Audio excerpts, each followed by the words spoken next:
तृणमूल काँग्रेस नेते अभिषेक बॅनर्जी यांच्या हल्ल्याचा धिक्कार असल्याचं खासदार संजय राऊतांनी म्हटलंय। हा हल्ला भाजपनं घडवून आणल्याचं सुद्धा राऊतांनी म्हटलेलं आहे। तसंच संजय राऊतांना अभिषेक बॅनर्जी यांचा पुळका सुटलाय असं प्रत्युत्तर भाजपचे प्रवक्ते नवनाथ बन यांनी दिलंय। पश्चिम बंगालच्या सोनापूरमध्ये अभिषेक बॅनर्जी यांना मारहाण झाली। यावेळी चोर चोर अशा घोषणा देत कपडे फाटेपर्यंत त्यांना मारहाण झाली आणि याचा संजय राऊतांनी निषेध केलेला आहे। मात्र यावर नवनाथ बन यांनी पलटवार केला आहे।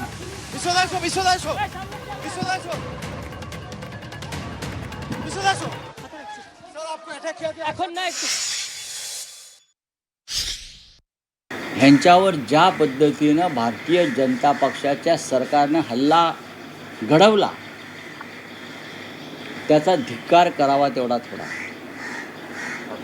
विद्यमान खासदाराला एका पक्षाच्या राष्ट्रीय पक्षाच्या सरचिटणीसाला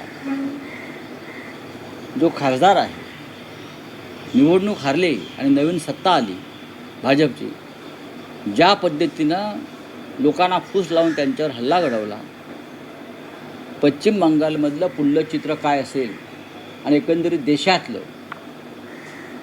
हे कालच्या घटनेनं स्पष्ट झालं। जनाब संजय राऊत यांना अभिषेक बॅनर्जी यांचा पुळका यायला लागला, परंतु याच पश्चिम बंगालमध्ये शेकडो भारतीय जनता पार्टीच्या कार्यकर्त्यांची हत्या झाली होती। शेकडो संघ स्वयंसेवकांची हत्या झाली, काँग्रेसच्या अनेक कार्यकर्त्यांची हत्या झाली, त्यांच्यावर हल्ले झाले। तेव्हा संजय राऊत मूग गिळून गप्प होते।